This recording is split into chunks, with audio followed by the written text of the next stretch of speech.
Ladies and gentlemen, welcome back to another episode of the Reverse Sweep. We are back with my co-host, Mr. Patrick Price, aka Aches. How we doing? Yes, sir. We're doing good. As you can see, James, I am not in my setup. I'm traveling a little bit here, but always come through for the reverse sweep. Always come through for the Reverse Sweep. And then, as per usual, Parasite, Chris Duarte. How we doing? Doing good, man. Had a great Mother's Day. Spent some time with my family. I, as well, am not at my current setup, but we're going to be here every weekend for another episode. So, and we do have a special episode today. And a quick shout out to the audio listeners. A quick shout out to all the mothers out there that watch the Reverse Sweep, because I just know there's so many of them. But we do have a special episode today. The matches this weekend, we're leading up to champs, but I think everybody's kind of getting ready. We kind of knew that certain teams weren't going to make champs, other teams are going to make champs. That kind of solidified itself this weekend for a couple teams. But we're going to do a little throwback, and we're actually going to be doing a tier list of every single team that have won COD Champs or regionals. Was it just regionals? Is that what the technical name nationals, for it? Nationals or nationals back in the day. So basically every COD Champs winner from the beginning of time, and throw them into a tier list. And Pat, I don't know if you kind of want to explain the criteria that we're going to go off with each team. Yeah, so as we know, if any of you haven't seen Big Timer's little 30-second video explaining how skill gap and what the level of competition was back then. Basically, we're going to be comparing each team to the competition that they faced, right? How good they were against the competition of that day. So we won't be comparing 2008 to 2020. We're going to stay in that era when we make these comparisons. So how dominant these teams were against the competition that did exist. Cool. Yeah, and then we'll obviously do a little history lesson.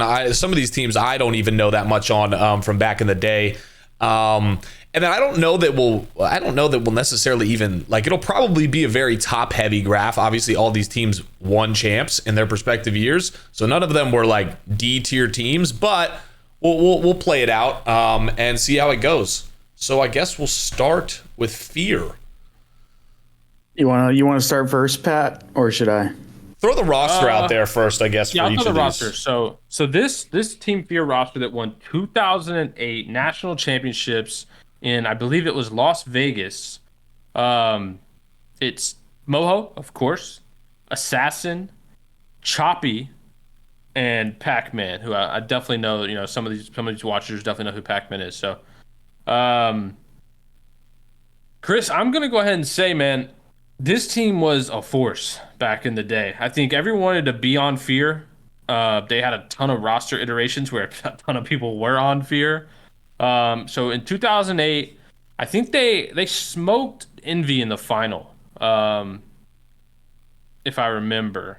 Mm-hmm. So I'm gonna throw these guys high B off the bat. I'm debating between low A and high B, but they're definitely not lower than high B. The only reason why I don't want to listen, I want to give respect to some of the old heads, but I think for them, with nationals being like Call of Duty 4, which was the game, we actually have two nationals winners in Call of Duty 4 because it was played for 2 years. I think 2008 was when the game just started to get traction, and a lot of the younger players or newer gen Call of Duty people that are some of the legends now today, like for example Clayster, yourself, I guess myself, I also won a champs and stuff like that. Like, we didn't really get into Call of Duty until like 2008, like was like damn near over, like after like they had already were like dominant. And although like, yeah, they were dominant in their competition, I feel like the only team that was like playing then was the Envy team. Well, So I think you need to consider the PCLs though, right? Like, because to me, the PCLs 1, 2, and 3 back then were basically like what our events are now, the lead up to champs. yeah, And like, they were pretty successful in all those PCLs. I don't know. I just feel You're like telling me there's no point in your early COD career in 2008 you weren't like, yo, I want to be on Fear? I didn't even like know like I was there. I came up in like early like late 2008 after like I was just kind of like getting into it and they already had won. I didn't really know much about Fear, but I was always like, oh, I want to beat them because everyone thinks they're so good. And I don't You know. absolutely did not beat them. I wouldn't put that. Oh wait, hold on. Whenever I was on my absolute tactics roster when we started to come up, well, we beat them a couple That's, times. that's We beat Envy. 2009. We're talking about 2008, Chris. I wouldn't put them in B. I wouldn't put them in B. I would put them at C just because, yeah, they were really good, but they literally had one team they were competing against. I don't think like there was anyone else that was like actually No, a roster back then. they played against so Envy, which was obviously Stainville, Foreplay, Fierce, and Nemesis in 2008. Yeah. They played against TBRE, which was Punisher, Hastro, Exclusive, and McNasty. Head Trauma was there. You remember Who's those guys? that? You remember Head Trauma, Buck, Perfection Owns, Ah, XBL Exile. see those guys were like it wasn't like J Cash playing. That guy was like a Rainbow Six player. Nah, Like, that was early. You're thinking like PCL 1. This hey, is Nat. hey. Yeah, I'm gonna be honest. Sid Rock was also on this. I think we put them at C and maybe we move them up just because. Okay, I guess I don't think we should start early. that high with the first ever team that won a tournament because I think That's not that high. It's 2 tiers down.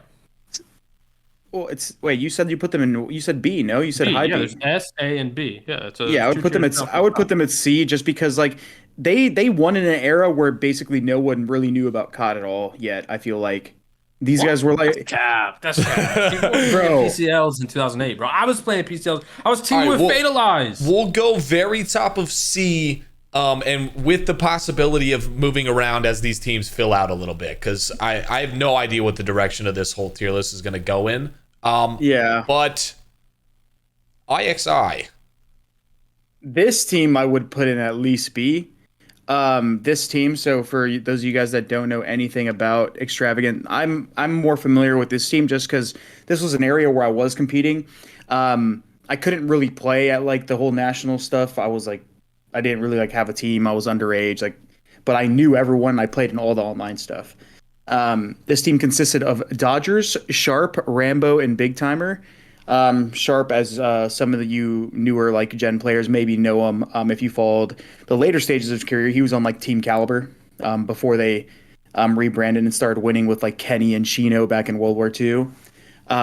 Dodgers was basically like the best player in the game at the time, and then Rambo and Big T were obviously the vets on the squad. But I'm gonna put these guys in at least B, simply because Call of Duty 4, not that many people know, was a 2-year game, at least in the competitive scene, because World at War was so garbage that World at War was like, fire. It was just garbage competitively. It was garbage competitively, so no one wanted to move over and play it. And back then, it wasn't like Activision, like super sanctioned. It was just MLG running tournaments, and they kind of did whatever everyone else wanted to do. And most people wanted to stay on Call of Duty 4. So Xtravagant, obviously, all those guys have been playing in 2008 to a lesser degree, probably, but all these other teams, including Fear, including Envy, some of the people you named before, they kept playing, and these guys rose out on top, and they were really good. They were a really good team at that time. Yeah, the problem with this team is they were P90 jug cheese, Chris. Cheese. Yeah, but hey, it's not that you can't hate the player. You hate the game. When I compare to some of these teams they were playing at this event, I mean, obviously Envy got second, basically the same roster of Stainville, Fear, Sidrock, and they had Strove fill in at Nats. But realistically, I mean, I don't really see a lot of these players like comparing from what we just had the 2008 champs or nationals. Like they were playing against Nade Shot, Felonies, Kalani, and Triumph, Reasons, Eclipse, Big Shot, Halifax, Caliber, Nameless, Axel, Synthetic. Like comparatively to me, these teams are on the same caliber as the 2008 teams. So like, nah, dude. I think people played. I think people played the game a lot more in 2009. They just got better. They just got better. Well, exactly, and that's what I'm saying. Though, like that's a higher for them to win that against teams that have been teams and players that have been playing at the very least competitively for like 2 years on the same game. Like I think I tip that more than like Fear's win. I guess the way I'm looking at COD 4 is I'm not looking at it 2 separate years. I'm looking at it like one big one big like game wise, right? So it's like I don't know. Where was Fear? Where was Fear at that tournament? They got third. It was same roster. Or it was Moho and Assassin. And they had Proofy and Punisher. Exactly. So I mean, like it's still tippable, but at the same time, like this team beat both of the teams that were in the finals of the previous year. They beat Envy 6-3 in the final, the grand final. And They Envy had outplaced. just beat Fear I shouldn't say beat. I should say outplaced. Yeah. I don't know. I think I rate this team higher. Obviously, I think we're going to still move things around, but I think we at least put these guys in B. Also, Dodgers was ridiculous at that game at that point in time.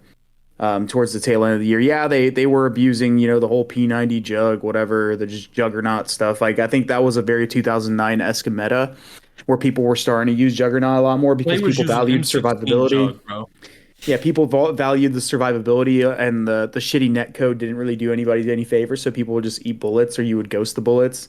But still, I mean, they were dominant. They were dominant towards the tail end of like a 2-year game. So I think I just tipped them a little bit more than Fear.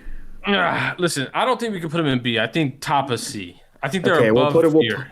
We'll put them above C. Okay, that's fair. Okay, where is Dodgers now? What's Dodgers up to? I don't know. That's a good question. I don't think anyone knows where Dodgers at. That guy, for some context, that guy has disappeared more times in his Call of Duty career than anyone else. He came back. Like, he basically disappeared after they won Nats, and then like showed up for a little bit in MW2, disappeared again in MW2, showed up for BL1. I actually teamed with him. It was me, TP, Punisher, and Dodgers. We teamed for like maybe a month before. Chris, you remember the 25K in BL1?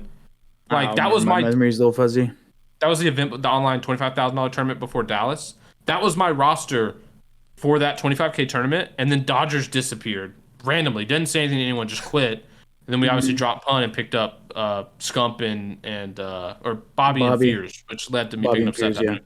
But it's like, yeah, that guy was so gross, but just never took Call of Duty serious and just disappeared. Imagine he comes back for MW2 and the London Royal Ravens sign him and he turns it into a championship caliber roster. To his credit, though, like, I mean, he was definitely an oddball in comparison to like kind of on his teams. He was like the oddball on his team, but like that guy was gross at whatever COD he played. He would just show up and just be nasty. Dude, there was a lot of oddballs. I mean, dude. I mean, people always know like the history of the internet. Like back in the day, the internet was crazy. Like it was a lot less moderated. People would just get on online games and just be weird. Like Halifax, dude. Like Exile, like, and all those guys obviously disappeared off the face of the earth. Let's be honest. Crim was an oddball back then as well. Crim was just awkward. He was an oddball. He was just he was just a nerd, bro.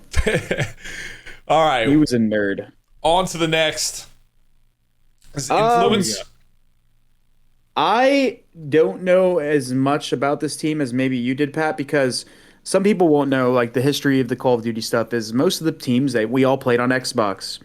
And during Modern Warfare 2, there was basically a point where the game was, like, segregated for these tournaments, and teams from PlayStation and teams from Xbox and stuff like that. There was all this drama, and basically a lot of the people refused to switch over to PlayStation. So some of these players didn't participate in the nationals for for Call of Duty Modern Warfare 2. And then I was one of those players. I was playing with what was my team? Ground Zero or something like that. It was me, Bouncy. Legacy, Circa, and Bouncy, and we were like one of the best teams in the game. We were all youngins. We were one of the best teams in the game, and then Circa passed away in a like an accident, like a diving accident where he was cliff diving and like dived into like a reservoir or something. Rest in peace to him. Wow. But after that all happened, I pretty much just like stopped playing, and then like this PlayStation swap happened, and I grew up in like low income like housing, so like I wasn't buying a new console to keep competing. I just kind of kept playing on Xbox and doing whatever. So I don't really know much about Influence. Yeah, so to give some context, what Chris said, basically, I think it was after, it was right before the first PCL. So back then we were still on the PCL format. There was 3 PCLs each year, and these basically were like, to its credit, I actually loved the PCL format, Chris. I don't know about you, but you basically paid, I think it was 50 MLG credits or Game Battles credits, which was roughly like $50 back in the day per player to join this ladder. In this ladder, there could be upwards of like 300-400 teams. And you would play matches. You would just host a match on a PCL ladder, and it was just how game battles worked. You would get XP, but you were playing against people who were paying $50 each to compete. And at the end of the season, which was like a month or a few months, maybe like 2 months, 3 months, they would basically do playoffs based on the ladder ranking. So like these teams had grinded, won and lost XP based on who they were playing, and that would seed them for playoffs. And then playoffs would gain you pro points, and pro points is what eventually led you to qualify for nationals. So it was the whole year long competing at PCLs to make nationals. But right before PCL 1, Sony got exclusive rights to competitive Call of Duty, and so they shifted to PlayStation to keep the MLG circuit was on PlayStation. But Xbox still had the PCLs. I think they were called something different. They were called like online ladders. They couldn't have the PCL wording, but they basically had the same thing on both systems. Except the difference was Modern Warfare 2 on Xbox had an online nationals, which was like a few weeks before the actual nationals at the event. We went to Dallas, Texas in 2010.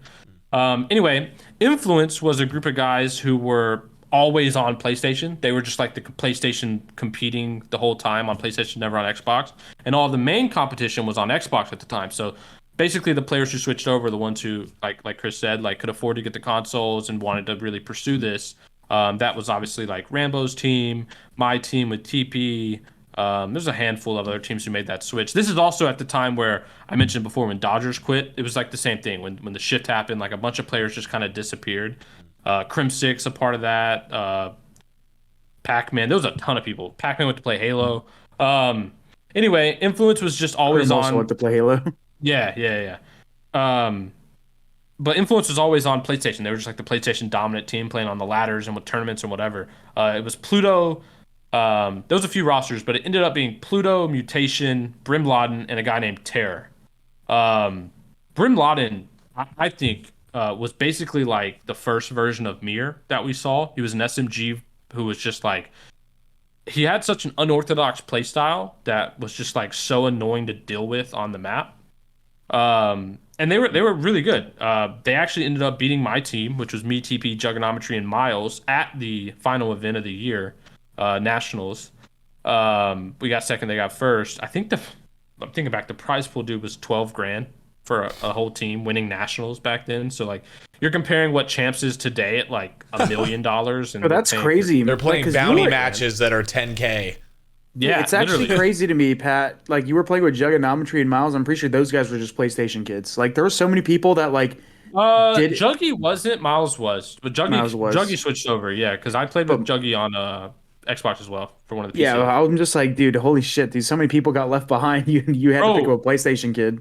Bro, the craziest thing is I was scrimming with two different teams. So like me and TP were obviously together on both consoles, but on Xbox it was me, TP, Fatalize, and Carnage. Or no, it was Merc. It was Merc and Carnage.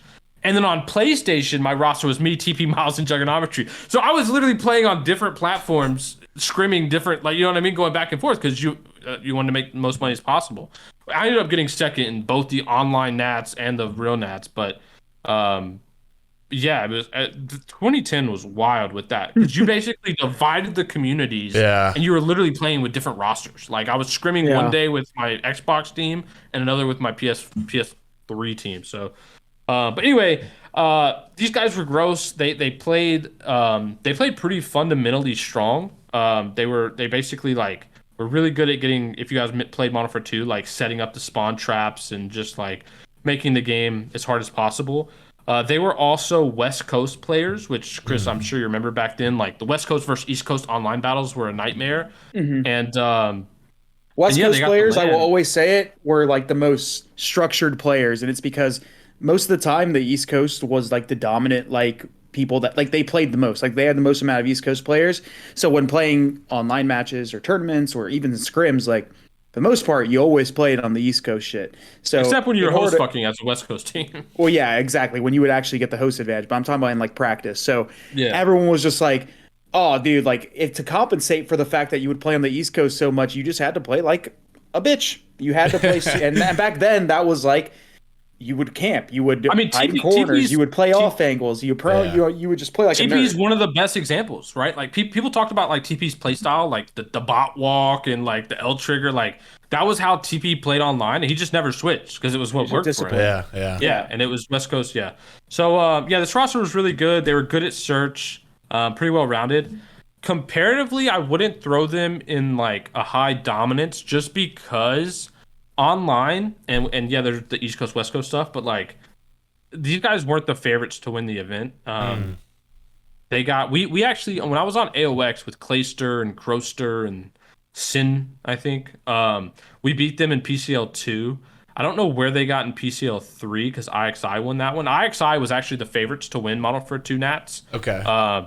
I knocked them out, Rambo and XT, sent them packing. They got like third, 3-0'd them. Actually, not even kidding. Miles actually fried them that series. But yeah, so IXI was definitely the best team going into the tournament. They had just won the last, basically what would be now the last event going into champs. They were super good. JCap was probably playing, in my opinion, the best COD of his career. I know a lot of people talk about JCap in BO1, but the end of game MW2 was probably peak JCap. They outclassed us in the grand finals, but I don't think they were like a dominant team when comparative to all the talent. They just played the best that weekend. And they were also playing on that system the entire year, or like the entire time span. Their whole career these guys. I don't think any world champ team is going to be D. I just put them at the bottom of C. I would put them at the bottom of C. Okay. Yeah, because I think they were a good team, and they just obviously were in a favorable position with the whole like split and everyone scrimming on two different teams, and they just took advantage of the opportunity that came their way. Yeah, and a quick note: can we all appreciate in the comments? Pat's memory of all of this is absolutely absurd. We were talking about it before, but hearing him talk about it now, the fact that he remembers what people went off during certain series, I don't even remember what I had for breakfast yesterday. So if your memory is I'll never worse, forget it. Listen, Miles ran a marathon ACR with no camo. And this was like the noob class. It was like the support class, which is why JCap was so well renowned back in Modern Warfare 2, because he ran the marathon, like no quick draw, no sleight of hand, like support role. But he was like a slayer. I think the role, Chris, did we call it support slayer? Is that what that role was called back then? Because you had like OBJ and main slayer. I'm pretty sure it was support slayer. I don't know something like that, yeah. Yeah, but anyway, that's the role Miles ran. And he ran like this no camo class. I hated it because the ACR in Modern Warfare 2 with no camo was hideous. And yeah, it was high rise CTF, and I had no bullshit. I think he went like 30-9, and he was like world starring IXI. Somebody can find it and tweet it tomorrow. They can find it. No, what's hilarious? 30-9. Back in the day, we classified slayers as AR players for the most part, and the objective players as subs. Isn't that crazy? Yeah. Every objective player was a sub. No, but you had objective player who ran marathon lightweight.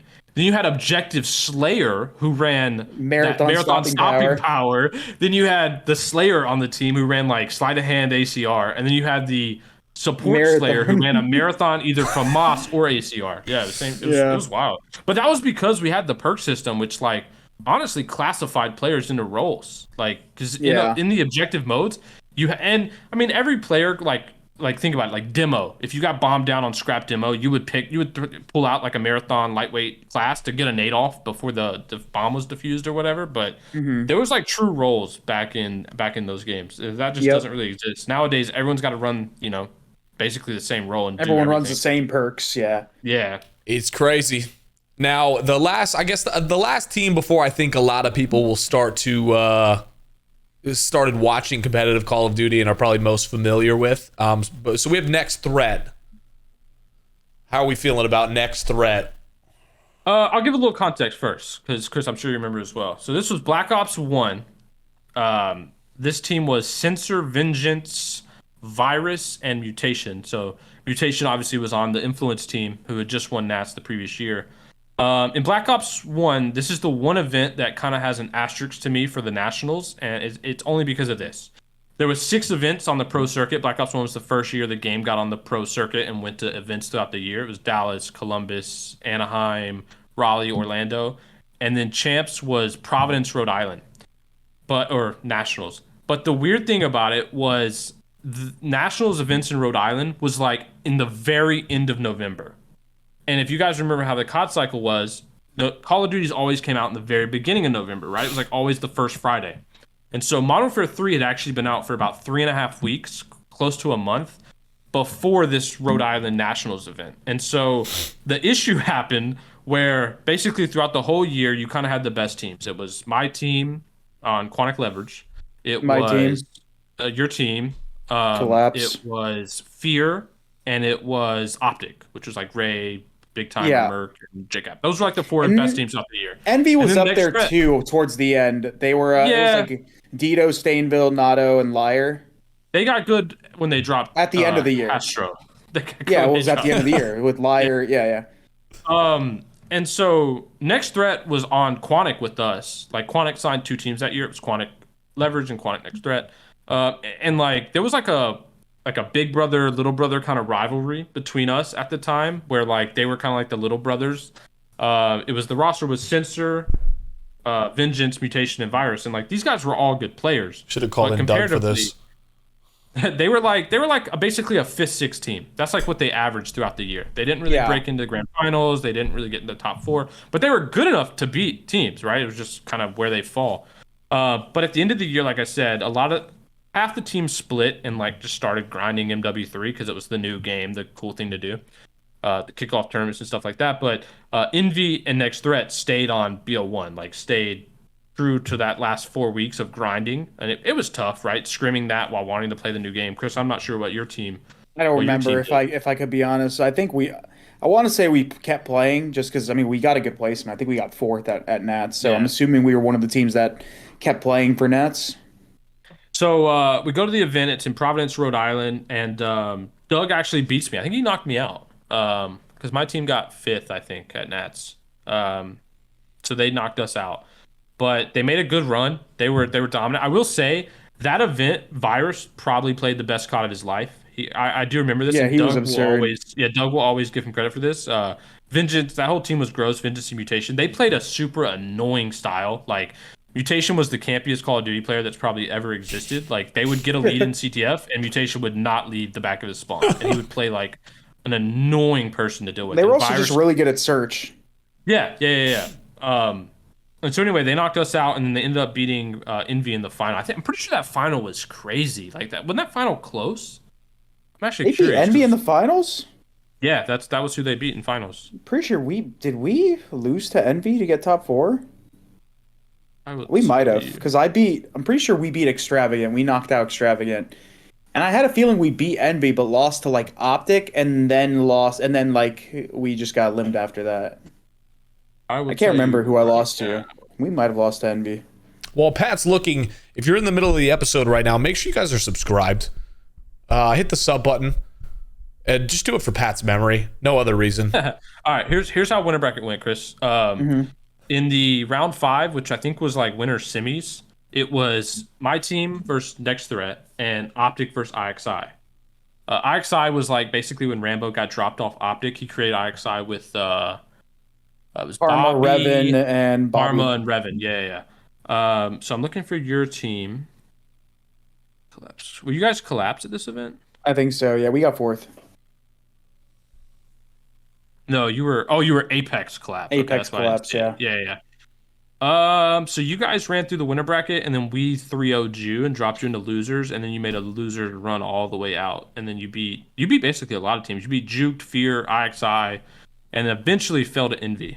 Okay, so we did lose to Envy. Yeah, because I remember us making a run. But we could never beat you guys, bro. You guys were like our kryptonite. Yeah, it was so annoying. There was a lot of matchups like that in BO1. But anyway, they ended up being Envy 3-2. I don't know why it was the best of 5, unless it was 2 best of 5s, since it's only showing the first one. But it was a crazy series. It was like went down to the wire. I'm pretty sure it was a Villa S&D. Now that I'm thinking about it, I think like it was a solo kill, best of 5. Yeah, it might have been. But I remember this vividly, James. It was a Villa S&D, and it came down to either a 1v1 or a 2v1. Virus got the final kill, jumping off the balcony of Villa, which was over one of the bomb sites. And it was like a crazy clutch that came down to a wire. But yeah, they were a solid one team. in the like office building. Yeah, because it was like under it. Yeah. Remember that that big building and they had the balcony jump off? Yeah. So yeah, they were a solid team, but I mean, comparatively on the year, I think they were like a 5th, 6th team who just ended I up think playing great they're. COD. I think they're probably in a better. They're probably better than Influence here, but they basically were the same thing. Where like people were playing other games, right? Like it was just one of those things where they took advantage of the moment and they ran with it and they were good. They ended up causing some upsets when they weren't necessarily the favorites. I'd put them over Influence, Yeah, I mean, you but no can't, higher. and you can't knock it either because like some of these, it's like okay, they might not have been. It's almost like the lower you are on the tier list, the more like tippable it was that you ended up pulling off a quote unquote champs win. Like I guess it was different format back then, but as we get to the later stages, like some of the teams that weren't necessarily like one of the favorites to win, I guess it's still a tippable performance at champs. Alrighty. Well, also something to keep in mind is like back then, Chris, I don't know if I'm crazy, but like I felt like more team, and I guess comparing it to the CDL, it's a lot easier. But like there could have been 5 teams who walked into that Nats event and won it, like 5 or 6. Like I don't feel like we say that nowadays. Like the talent now is so top heavy comparison, like especially the CDL, right? The talent is so top heavy that like I think going into champs this year, there's maybe 3 teams that can win it out of 12. But like back then, Yeah, I mean, unless they completely shit the bed. yeah, but back then, I mean, like 6 or 7 teams could win. I think in BO1, it was what my team, OpTic, your team, Fear, and Next Threat. Like literally 5 teams. No, yeah, 5 Envy teams won. and Envy. You didn't say Envy. They didn't win, but yeah, they could have won. Yeah. Oh, you said they could have won. Yeah. Yeah. So, yeah, I mean, like 6 teams that were basically really good and were winning events throughout the year. So, and that was another thing is they stayed good throughout the whole year. It wasn't like they had a stint where they were good for like a month. They were basically good the whole time. But yeah, I like where we're at so far. All right, Chris, you want to kick this one off?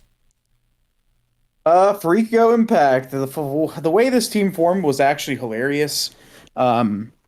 Basically, I was teaming with Clayster, Intake, and Rambo at the beginning of the game, and Fariko was Karma, Killa, Miracles, and John, was it? Or Too Quick? It was Too Quick, right?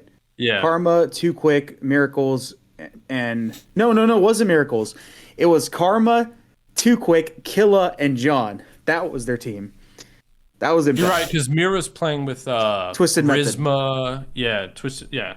Yeah, so that team went to the event with you guys. They ended up getting a decent placing, but then they ended up breaking up. It was hilarious. Like I think that we had like a. Well, how did it happen? Didn't you? Talking about Chicago. Yeah, like how did the Impact team split? So we beat them. We beat them in loser finals. I think John left somewhere. No, we picked up Too Quick. Oh, picked, that was it. You picked up Too Quick. Listen. I love this. Aaron. I'm terrible like, with my memory. Too Quick fried this event. Okay, it was UMG Chicago. It was the coldest fucking event I've ever been to. It was Chicago at Christmas. And yeah, we go to the event. It was a weird event. We were in what was it? What was the land station? The land Game Pazzo. Yeah, Game Pazzo. Yeah, that land. I remember the weirdest shit, but I can't remember a roster. But anyway, we go to the event. I don't remember what happened in group play. I think this is the one event where Methods beat me in group play and like talks like it was something else. He got like 12th and I got second. Anyway, we were in loser bracket pretty early. We ran through the loser bracket, and then we basically matched up against this Impact team in loser finals. The Killa, Too Quick, Karma, and John, and we beat them. But like Too Quick was, to us at least, like one of, if not the best players in the venue that weekend. And so, we're looking back like, obviously after the event, we're dropping Fears and we're like, all right, we need a main AR. And going off the prior event, we got the best player at the last event, we thought, main AR wise, that we could get. But then we had to play 1,000 games of league play to qualify for champs back in the day, which was insane. We didn't have to do that, but that was how 8 teams did qualify, and the other 8 qualified at the first major. It was a safer option. Yeah. You just had to play why noobs. wouldn't you? Yeah. I didn't. But anyway, our team bet on ourselves. We were like, the funny thing qualifier. is, we qualified through that, and then we also got 4th at the first event, so we would have qualified no matter what, but we just... So they just give it to the 5th spot? If you guys were already qualified? We basically bump out one and go to like the 9th team would get it.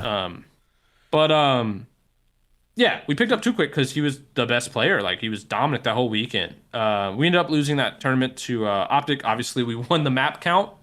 If you guys remember the drama around UMG Chicago, it's when I pushed Nade Shot, but we won the map count, but lost because it was 2 best of 5s, and we thought it was a best of 11, and we like beat them 3-1, lost 3-2. So that's kind of what ignited that. But yeah, we picked up 2Quick, and then we basically, I mean, looking back, blessed Kristen and that Impact team because they formed an absolute god squad at the time, and it was perfect for them because the meta switch. Like, so in the beginning of the game, no one was really using the foul, except obviously if you guys remember UMG Chicago, it was the auto foul event because we were playing on day 1 patch. We weren't playing on like the up-to-date game at that event. So Big T was using the auto foul, but we get back after that event and the meta just instantly switches to the foul. It was basically the M8 before that.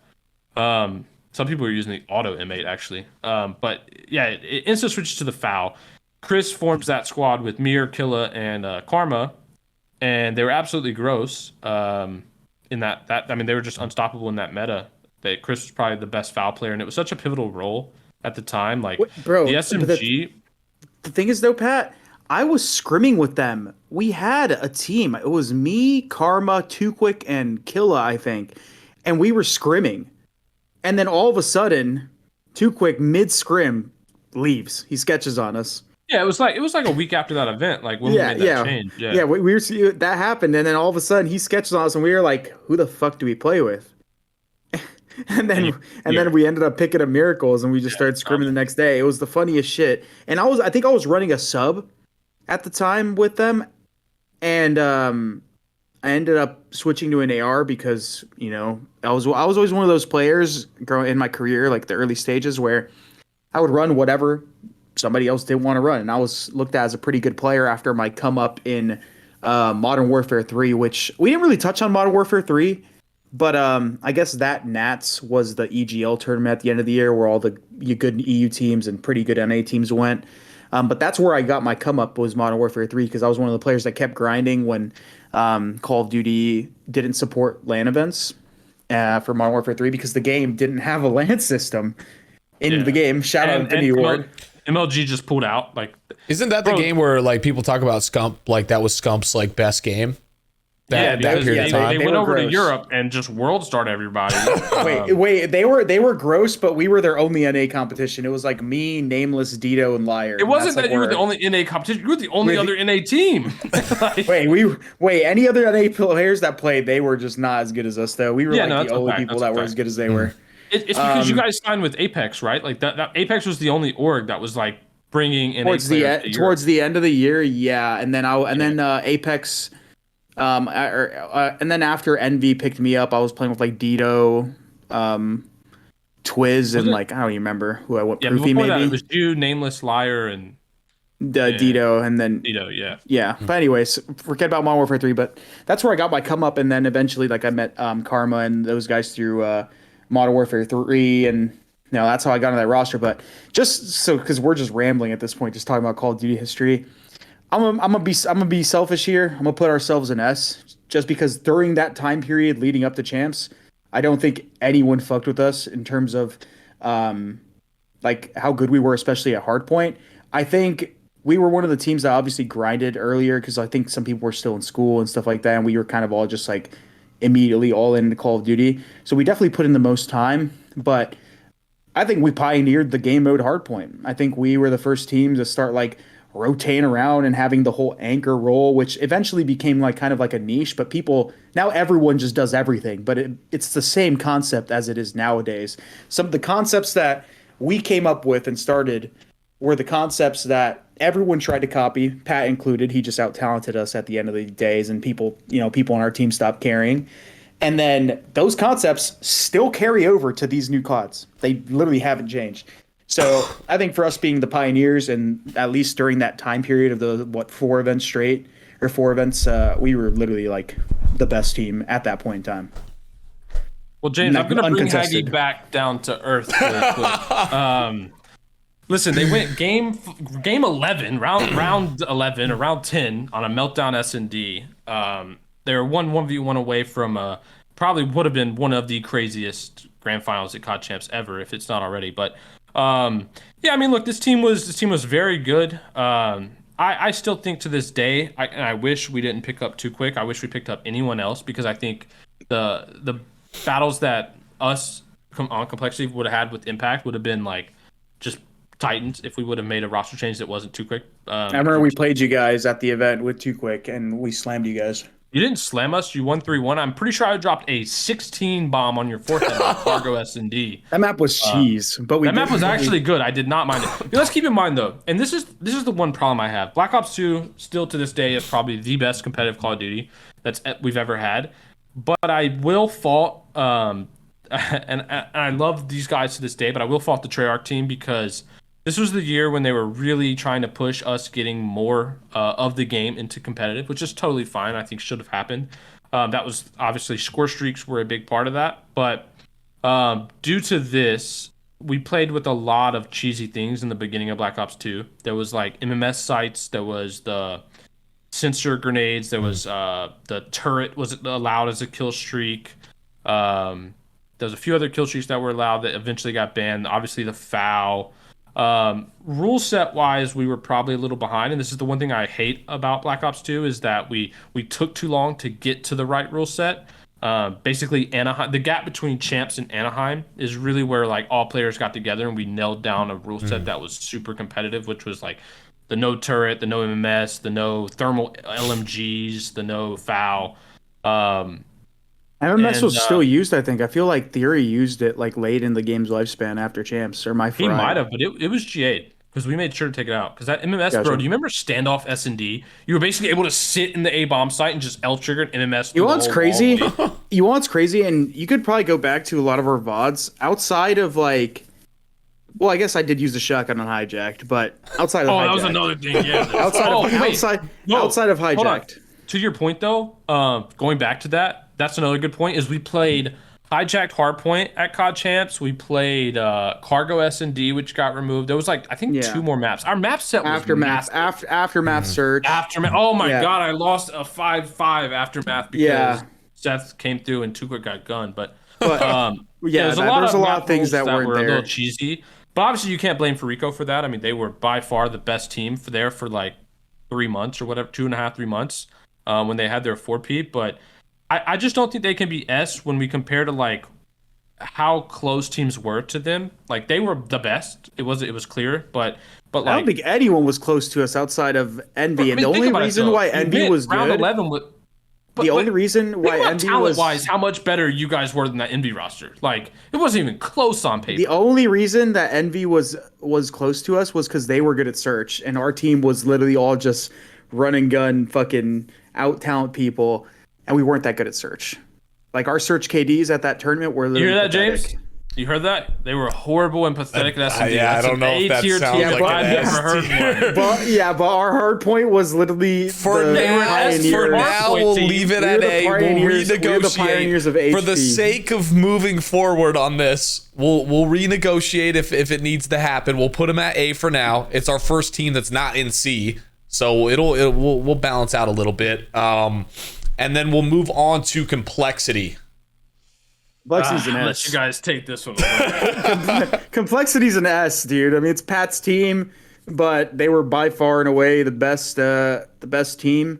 I think there was one team that came close to even beating them, and it was like OpTic. They were like the only team that like actually gave you guys like a fight at that tournament, but I don't think anyone else even came close. I think Envy had this like crazy run to even make it to you guys where they just looked insane. And they were like, oh my God, like these guys are like hitting final form like through this losers run. Like they might go and give Complexity a run. And then it was just like... It was a 30-minute series. Listen, this is the one thing I hate, bro. This is the one thing I hate because... And I think it speaks to why I think we were an S-tier champs team. But we created the most boring COD Champs grand final of all time.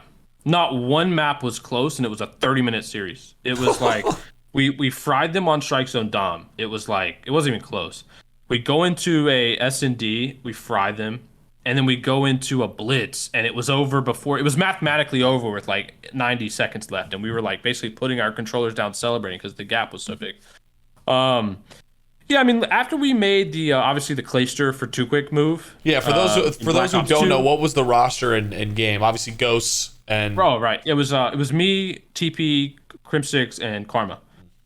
So after we made that Clayster for Too Quick move back in summer BO2, that's where obviously this team's run started. Like Chris said, I think we out-talented a ton of teams, but we also played the game correct. And I think combining those two things, like playing fundamentally correct and sound, but also having the talent, is why we were able to run for such a stretch of being, basically 1-2, 1-2, 1-2.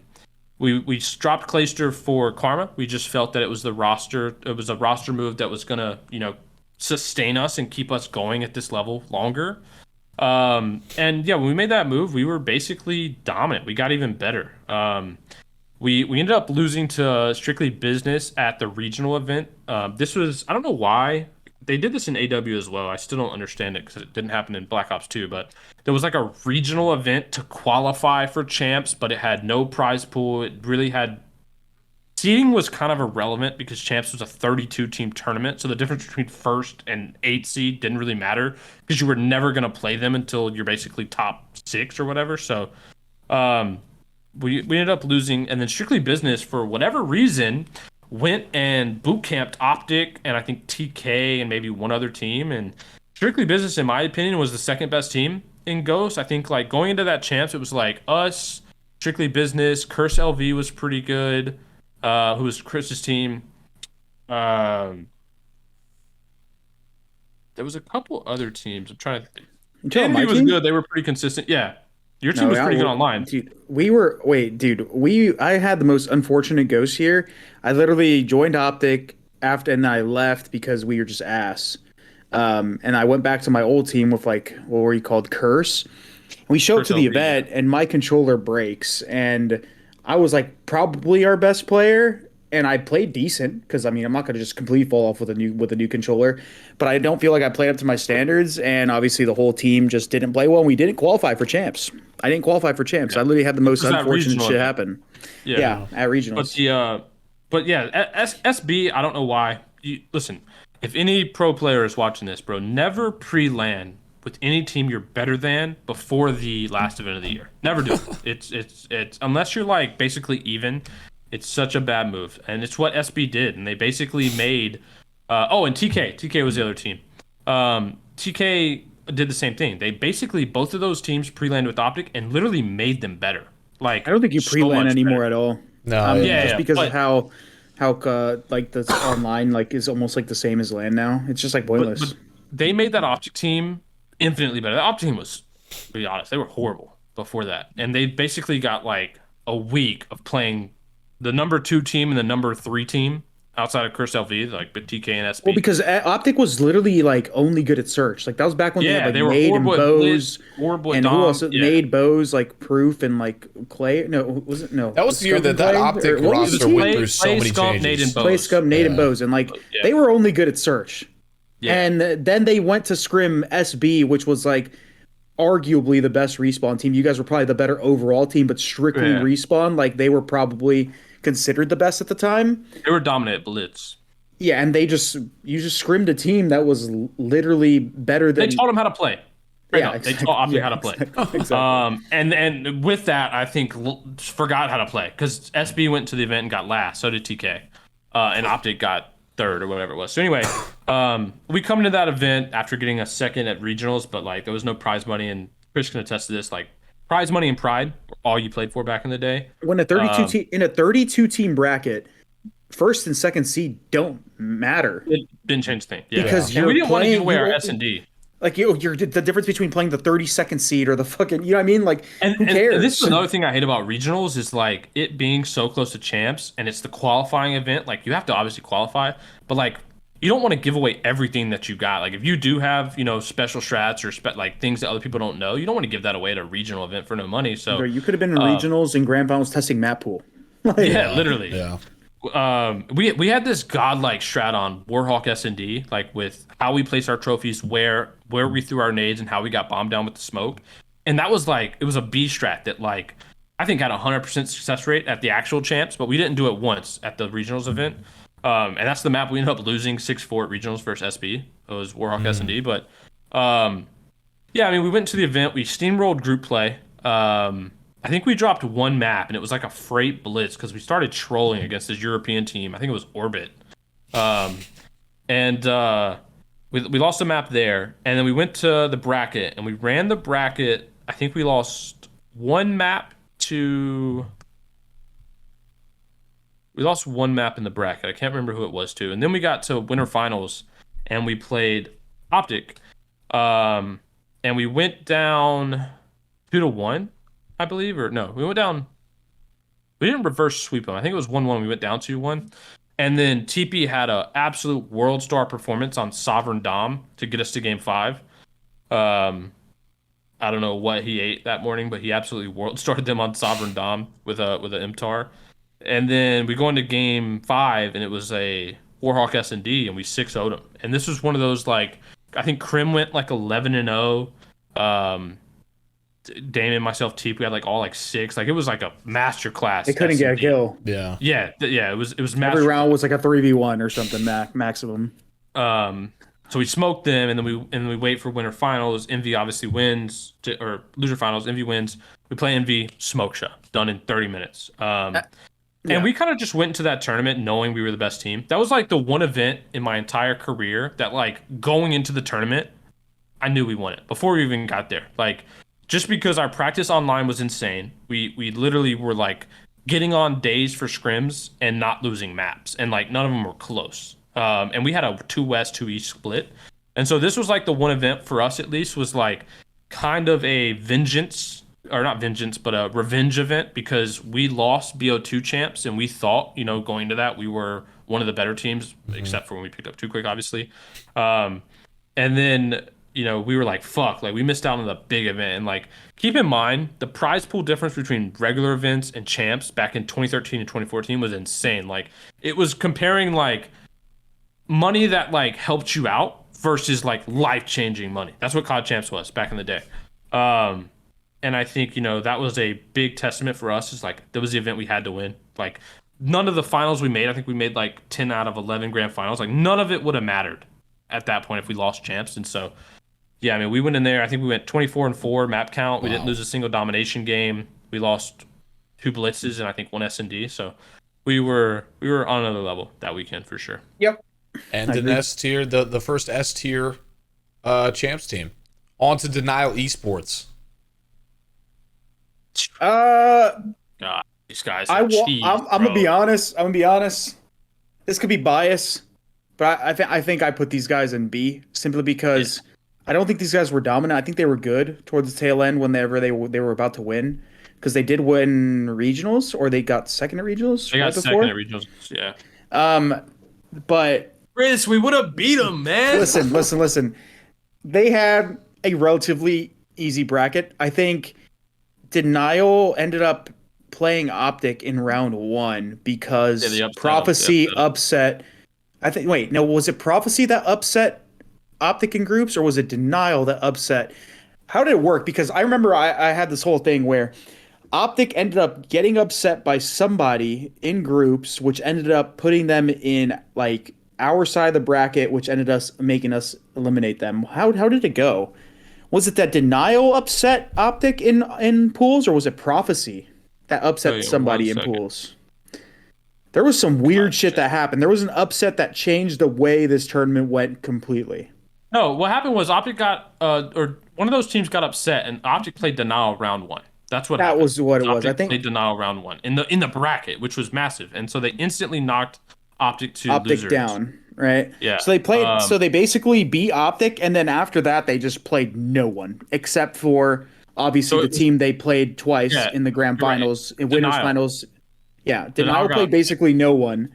No, but they got upset in groups by Prophecy, which was like Mochilla and yeah. So they not only got upset in their group. So like they obviously got an upset once at the tournament. They ended up playing the team that they beat in grand finals was literally an underdog team that nobody knew of, and like they just came out at champs, and they were obviously using cheesy shit. For the majority of the tournament, I won't say they used it versus everyone. And they beat them. And they beat them 3-2. And they beat them 3-2. They had a really good champs run, and I feel like it was well deserved. But I don't think these guys were dominant in any sort of way. I think they were definitely steps above their competition here in this tier list for sure. But I think they upset OpTic at the beginning after getting upset, and it just made their like route to like winners finals and like grand finals essentially way easier. Listen. I'm gonna be realistic with you here, James. This team was not that good. They got second at regionals. Chris, Slasher, and Enable got third. I was sick at regionals. OpTic got first. They go into champs, but listen, we had a game plan against Denial. I think it was Saturday after we went. Our FaZe team had a crazy run on Saturday. We went like 15-0 map count. It was probably the best COD Enable's ever played. He's never played as good. Don't let him tell you otherwise. We went 15-0 on map count. And going into that next match, we were playing TR in the morning. And we were like, dude, if we beat TR, we're 100% beating Denial. Because we had the counter to Denial. So basically, the way they played was the cheesy fucking blow-up stuns in the midair. They ran like 4 stuns. And in AW, you could blow up stuns in midair. Cheesiest playstyle of all time, by the way. But we basically had a strat where we were just going to stop running Blast Suppressor, which means that if you use Jetpack Movement, you showed up on the minimap. But you got to use Hardwired, which replaced that perk, and you couldn't get stunned. And that was like the hard counter to Denial. We did it once in scrims, but I don't think they had realized like how, because we didn't do it like all of us. Yeah. But it was the hard counter for that playstyle that they had.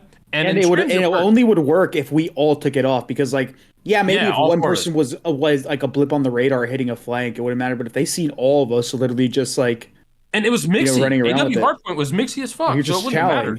Yeah. What happened? We lost to TR. Oh my god! Listen, twice.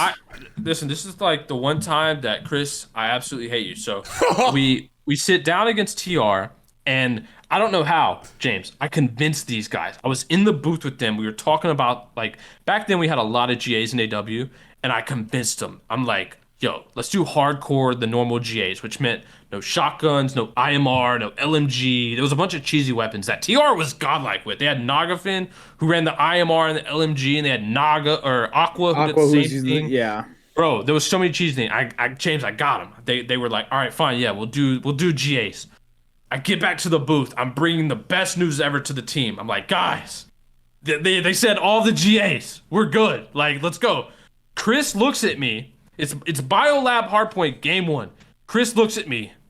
No, I'm using the shotgun. I'm like, what? I just convinced these guys to not use any of it. And then so I had to tell them that we're using the shotgun, because I'm not gonna be like, wait, so you walked over there, told Chris, he said no, you then waddled back over to the booth and then said, never mind, we're actually, and I said, never mind, my team doesn't want to do why. So here's another thing that we forgot to mention. So whenever we went undefeated in our pool, and we were okay, we're looking good. And then everyone said when the bracket came out, we got the easy bracket because we played TR first and they weren't considered good. We played TR first. We played them. We lost first round of winners to them. That was before Enable turned into the best player ever. They were using cheesy shit. So everyone, obviously we were pissed. Whatever. We ended up going through the rest of the tournament, playing everybody else with the normal rules, and we're frying them. And then we ended up getting to them, and I was just so like spiteful with the fact that they beat us with cheesy shit that I'm like, I'm gonna use the cheesy shit, motherfucker. And then we ended up, but losing. James, we were not a cheesy team. We played straight up. Like, think about it. Me, Slasher, Hagen, and Enable. We played the most straight up Call of Duty ever. They took you to the Cheesecake Factory and they cooked. They cheesed us. They cheesed us round 1 and beat us. Who cares? We knew we were the better team. That's why we went 15-0 in loser bracket. But oh my god, I walked back. That's what happens when you stoop down to it. Bro, guys. So I made bad decisions. Come on, guys. Listen, we lose Biolab, but then I think we push it to, we win the next map and then we go 3 and 4. Push it to like a retreat CTF and James, we get IMR'd to bed. Not even that. It was the riot S&D. We got IMR'd to bed, bro. No, it was Overkill, Snipes, IMR, and LMG. We got had by the cheesy shit, James. We literally got cooked again by the cheesy shit. Yeah, we got cooked. I'm so sad. Like, I'm so sad because we had just smoked OpTic. We smoked all these good teams leading into this run, and we knew we were better than AR or TR. And if we just, to this day, if we did no cheesy stuff, we win that. If we did the normal GAs, we beat them. And I'm telling you, we would have beat Denial. No one on Denial will admit this, obviously. But if we would have been able to play Denial in the grand finals, if we were playing our A game and we just like hard countered them with the hardwired shit, those guys were fucked. We would have won that event. So does this go down as the chip that could have been? Is this like the one? Is this the one? Back to back. Wait, Advanced Warfare for me that entire year was like a could have been for me. I got third at the first event. Granted, it was like with the cheesy stuff at the beginning of the year, but I got third with a team that didn't make sense. It was me, Ricky, Legal, and Fierce. I got third at Champs. I got third at Regionals. I ended up like going through like a stint after FaZe with Pat and them where I basically couldn't find a good team. I got blessed with being on like, they weren't called TR at the time. They were called Epsilon. It was like the whole like where Swanee was playing with them, but Swanee ended up going back to Europe and they needed a new player. They were at the bottom of the league. And then there was this DDoSing scam, which people were getting DDoS. So what they did was they reset everybody's record and had everybody play matches, but instead everyone went to playoffs and it was your record online was purely seed. It wasn't qualification. I go to that event with another underdog team. I went with like Royalty, Remy, and Nagafin. And we got third, and we choked. We got to winners finals. It was best of 7 double elim the whole tournament. I was up 3-1 versus OpTic in the winners finals, and got reverse swept. Not reverse swept, but 3-1. Like they came back and won 4-3. Then we go to losers finals. We play FaZe, who ends up winning the whole thing. We're up 3-0 map count on them in a best of 7. Got reverse swept in a best of 7. So like that whole year was third for me. And then that was basically like the end of my career. Like I stopped getting on good teams after that. But anyways, Denial wasn't impressive, James. Into the story. B tier, end of story. One of them is gonna watch. And then DM me or text me and call me delusional. But I'm telling you to this day, they would not have won that. We would have smoked in a square up with us adjusing. No, we just smoked them. Especially the way we were playing at that point in time. Boys, talk that shit. Talk that shit. 15-0 map count. That's typical. All right, we'll move on to Envy. This was Black Ops 3. This was Slasher, JCap, John, and aBeZy. Nah, bro. It's a B for me, bro. Yeah, I'll tell you why. Actually, wait, was this side?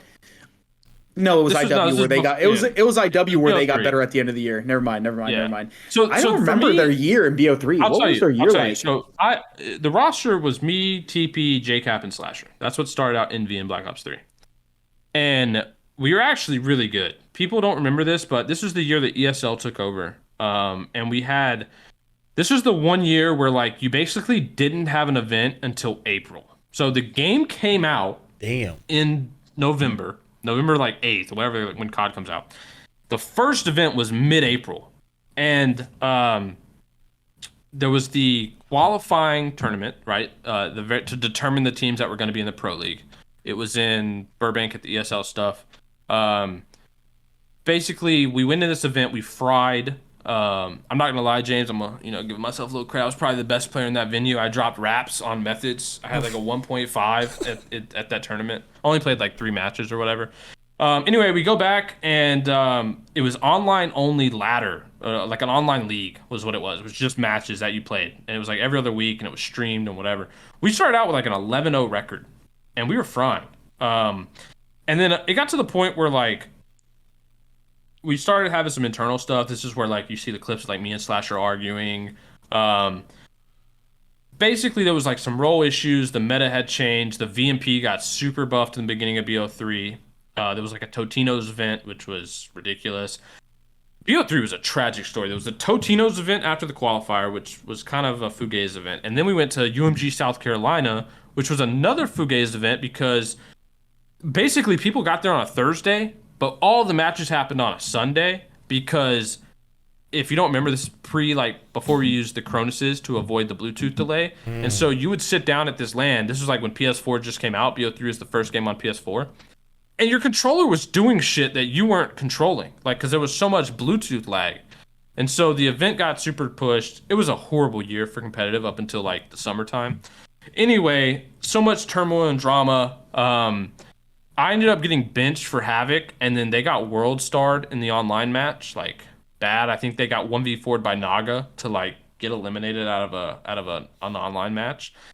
I was back in, and we went, and our team was chalked. Don't get me wrong, team was chalked. Yeah. We go to this April event, which was like the season 1 playoffs in April, and none of us played good. We got 8th, I think. So the team breaks up. Me and Teep get dropped. They pick, and I will say, to this day, I wanted to drop Cap because we needed like Cap to run main at the time. That's what I wanted to happen. But like, oh no, we wanted Cap not to run main, but he wanted to run main. Anyway, they dropped me and Teep, and they pick up John and App, and John and App were gross. Like, no arguing about it. Like, those guys were nasty. And basically, from when they picked them up, they were like a top 3 team the rest of the year. And so what happened at Champs was we played them. They were in our group. I was on Cloud 9. We go map 5. They beat us. They win their pool. But because Complexity, which is Chris's team, this is actually crazy, Chris. We've had so much influence on Champs. Chris's team upsets OpTic in group play, which forces Envy to play OpTic round 1. So this is another year where OpTic has to play round 1 versus a top team because of an upset in group play. Wait, no, this is actually a thing that happened like the last couple years. And it's always the same people. It was always me, you, and Cap. And this is how it always went down. It always went down this way. I'm not even fucking joking you. The OpTic would get upset by one of us in the pool Round play. 1. Or like an upset would happen that would directly affect Round 1. OpTic's It was first the round round 1. match. Yeah. So for in AW, it was JCap getting upset, which put him in front of OpTic, which he beat OpTic and sent him in the losers bracket to get eliminated by me and Pat. In BO3, it was the same thing. My team upset OpTic, which sent them to the losers bracket. To them. No. You upset them in group play, which sent them to round 1 against Envy. Sent them to round 1 against Envy. Down to losers, Cap and I kicked them out. It literally happened like, I think, it happened at 2 tournaments for sure. Did it happen at any more? It didn't happen in IW because they won. I think to a degree, it almost. I was gonna say it happened in BO2, but it didn't. I mean, yeah, it didn't. But anyway, it happened those 2 years, which was nuts. Me, Chris, and Cap were throwing OpTic alley-oops to each other at COD Champs, basically. Literally. Dwayne Wade, Braun, and Bosch. Yeah, literally. But getting back on point, I mean, this team was pretty gross. They were a tough team to beat, but I don't think they were like... They're not better than that Fariko team by any means. They weren't dominant. I think they also got blessed. I mean, I'm not gonna say that team they played in grand finals, Splice, was like an easy team by any means, but like for where the competition was at the time in BO3 to play Splice in grand finals, those guys were really happy about it. They went game 5 with us. They didn't have to play OpTic. No, they did. They beat him round 1, but they didn't. Well, they had to play OpTic later in the tournament. Yeah. And also, this was at the time where we were playing 4 game modes, which it was only 2 years we did that. Yeah, it's a pretty bad format because it kind of threw the best of 5s for a loop. Like you had 2 swing modes essentially, and it alternated. Like it was weird. And Cap was obviously really good at CTF. And I think that was a weakness for OpTic because they were pretty bad at those objective like swing modes. Like OpTic was basically dominant at hardpoint. That was, I mean, look at their roster. It's Karma, Formal, Crimsix, and Scump. They're a hardpoint team. But, like, they were so easily beatable on CTF. So, anyway, I mean, this BO3 MV team was really good. They obviously went back-to-back grand finals at COD Champs, but I don't think they're better than Fariko. Chris, I could go low A. I could also see high B. I think they're better than Denial. I think they're probably on the same plane as Denial in terms of the way they won and how, like, dominant their, like, win was. In the year 2, comparatively. In the year 2? They couldn't beat OpTic before this. Did they win any Did Envy win any tournaments before their champs win? I don't think so. Because OpTic was winning all the events. If they didn't, I put them underneath Denial just because at least Denial... Wait, did Denial win one? They didn't. Never mind. No. Ooh. quote was more Basically the same plane. I think they're like the same, bro. They played a team. I would put them above them, but Oh, high I don't B, think top of Spice was B. on the same caliber as like TR. Not Spice was in the same caliber, same tier as TR because it was the same thing. It was like they played an unknown, like they played a European team. We didn't like really play too many European teams back then. No, they won playoffs. They lost the Envy event, did. but they won playoffs. Yeah, they won, but they beat. See, this is what's weird. They beat fucking Dream Team. They beat Killa. God, what was that roster, dude? It was like Killa. It was Killa, Diabolic, Sender, and Chino. Bruh, yeah. So I mean, that season 2 win was obviously a win, but like, come on. We'll still give them above denial. I think we'll give them above Top denial. B. Top of B. And the moment that everyone's been waiting for. No question. No, they were literally were OpTic in Infinite Warfare. Oh, it's S. Yeah, I mean, look, these guys. I'm just waiting. The wheel is turning.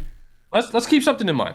This OpTic team was together for a long time. This was a team that was together about over 3 years. So they had AW. They couldn't get it done. They got the JCat, Chris, Aches, Alley-oop. BO3, same thing. They got alley-ooped. And then finally, in IW, in the worst Call of Duty ever, these guys were just dominant. I personally do not think this is the greatest Call of Duty team of all time. They were together 3 years and then finally got it done at the end. In the worst title, first a OpTic. The reason people consider them.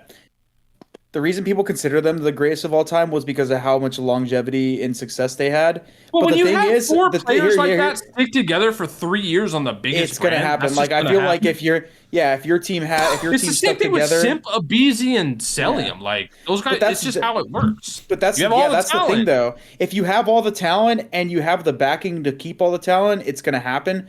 Obviously, Complexity pulled out of like Call of Duty. All like the big name orgs for the most part just kept pulling out of Call of Duty, and OpTic was just the place to be. So they eventually just monopolized the talent pool to an extent, and everyone was forming teams to beat them. I still think they were dominant. I'm still going to put them in S just because that year they were absurd. Sure. But I don't think this team is better than my Complexity team. And what's your thoughts on that, Chris? Before Pat, before he gives his spiel, I want to hear it unconvinced. What do you think between this OpTic roster and Complexity? The only reason I'm putting Complexity over OpTic in terms of like their here's the thing, we're putting dominance in terms of the time period of that year. We're not putting OpTic as a dynasty in terms of like how well they played throughout the entirety of their dynasty. Yeah, it's just the champs here. It's just like, for example, we put Complexity for Ghost. We didn't put them for Complexity of Ghost and BO2. Correct. We put them for Ghost. And for OpTic, we're only going to do IW. And they were dominant at IW. But the thing is, and the reason why I will give it to OpTic is they had all the tools necessary to make that team. And on top of that, am I missing something? But they pretty much just poached your teammates. Yeah, I mean that's what OpTic's done my entire career. They poached. That's the thing. Your team, your team was. I guess you could say you poached. Well, you didn't really poach because Damon was already on NB for a while. You didn't really poach. It kind of organically fell into your pocket. So here's why it's not a poach. I dropped Clay when we were the best team to pick up Damon. That's not a poach. Like we made a risky. Yeah, and then you already had Crim Clay. You already had Crim. You already had Crim and Teep. Here's the Crim story. Well, Scump basically got a completely new roster around him. You know what I mean? Yeah, going into his whole dynasty roster. When Crim came back from Halo, no one would pick this guy in 8s. Like Crim was saw as like an absolute garbage can. I had to get on just so Crim could get picked in 8s because I could get on, be captain, and pick Crim. And this was him trying to play in the beginning of. This was like basically when like before BO2 came out, everyone scrims the old game. At the time we were playing BO1, when Crim was coming back. So.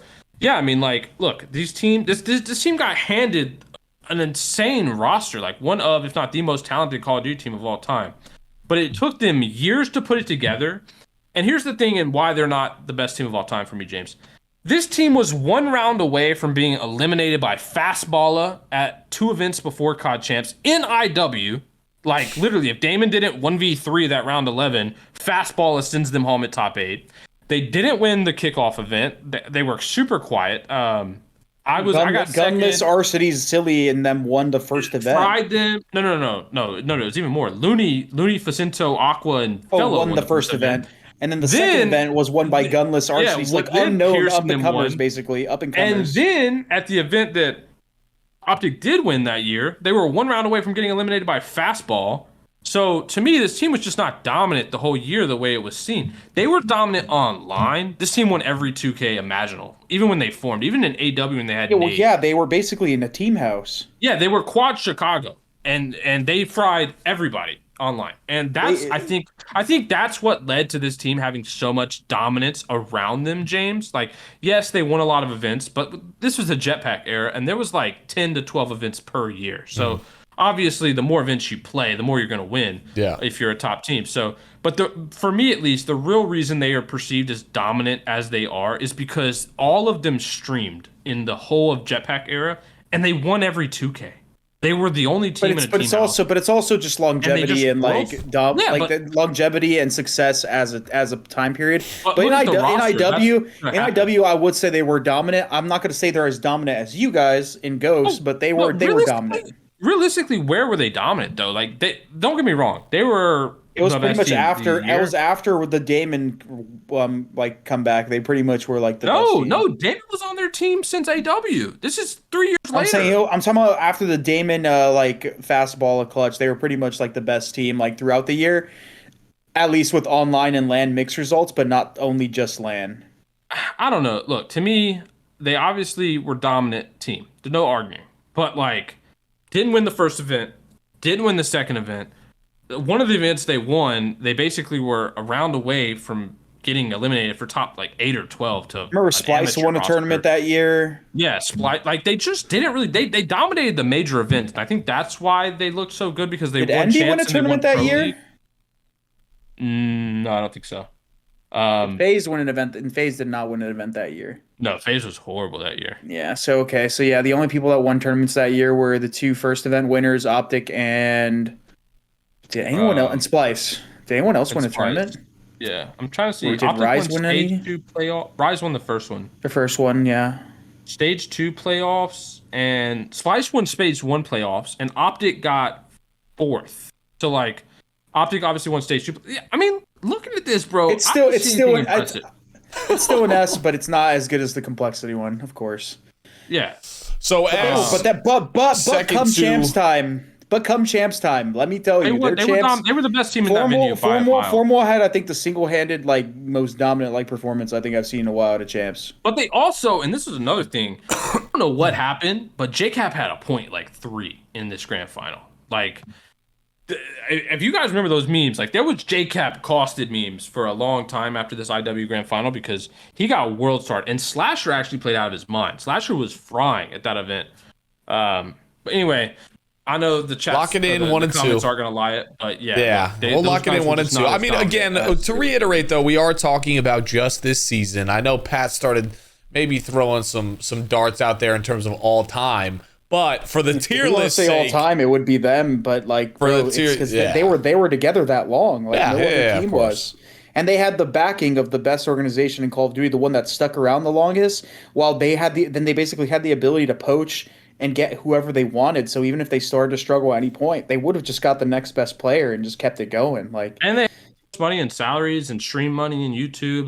They were the gold standard for not only as a team but as an organization. So they just had the tools for it. But they still deserved it. I mean, they still played out of their minds. 100p. EG. Hold on, real quick before we get into my EG team. We can only talk about the roster that won champs. It was me, Silly Assault, and Apathy. We can't talk about the me, Nameless, and Able version. So this is only the April to COD Champs version. But are you making it all? Wait, but I still think it's a B. No, we did the same thing with all the other teams because they went together the whole year. Yeah. It's just we ended up making a roster change mid-year. I still think it's a B. I think it's a good B. I think you guys towards the tail end of your stretch as a team started to look like a really competitive team, and I think you obviously didn't you get a second or something? We got second the first event we formed, and we should have won it. We won.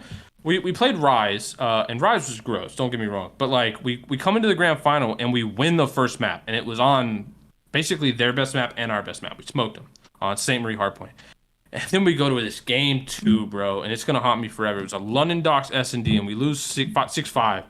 But bro, everything went wrong in this map. App and Silly got bombed down round 11 and like got the worst possible timing on Looney and someone else, and this was a for sure round win. And then TJ Halley tried to flank back Doc because I was holding blue truck and we had bomb down. We had the perfect setup. And I stopped shooting TJ on a free kill, which let him go back to mid-map and get back to Docs. We could have went up 2-0, and we should have won that event, but you're right, we got second. We lost all full after that and got absolutely fried in the second best of 5. It wasn't even close, but we got second right when we formed. We go to, I think it was stage 2 playoffs at the time, or stage 2 playoffs at the time. And we basically fell completely off the map. And then we come back at COD Champs. And the one thing I will say about this EG team is I think, truthfully, there was a harder working team that I've ever been on, because we boot camped multiple times. We watched an insane amount of VOD. We were probably the most prepared team in that venue. We knew our vetoes, what they would be against every single team, regardless if we played them. We watched enough VOD on any potential matchup. We had a dozen, if not more, strategies for every S&D map that we could have played. We knew exactly how we wanted to break every hill. This was probably, as far as talent goes, we didn't have the talent that other teams had. But in terms of preparation, we probably prepared more as a team this year than any other team I've ever been on in my entire career. We weren't insanely prepared. We were going out to team dinners, James, and I was bringing my MacBook so we could watch VOD at a team dinner. And not just our VOD, other teams' VOD. Like, we were on our shit. And this was when I was living in the EG team house with Towie, and we were boot camping there. Salt would come. Salt was in Chicago as well, so paid off. Yeah, no, it was basically for me, and I'll just give a kind of a personal story. This was after the jetpack era, and I'm sure, Chris, you're aware, like, there was a big, like, at least community sentiment-wise, and maybe even players, like, from, obviously, COD who I was. COD. If you go back to jetpacks or boots, you'll still be ass. But pre-AW, like, obviously I had a reputation in the scene, and then with jetpacks, I think it really kind of diluted that reputation in a way.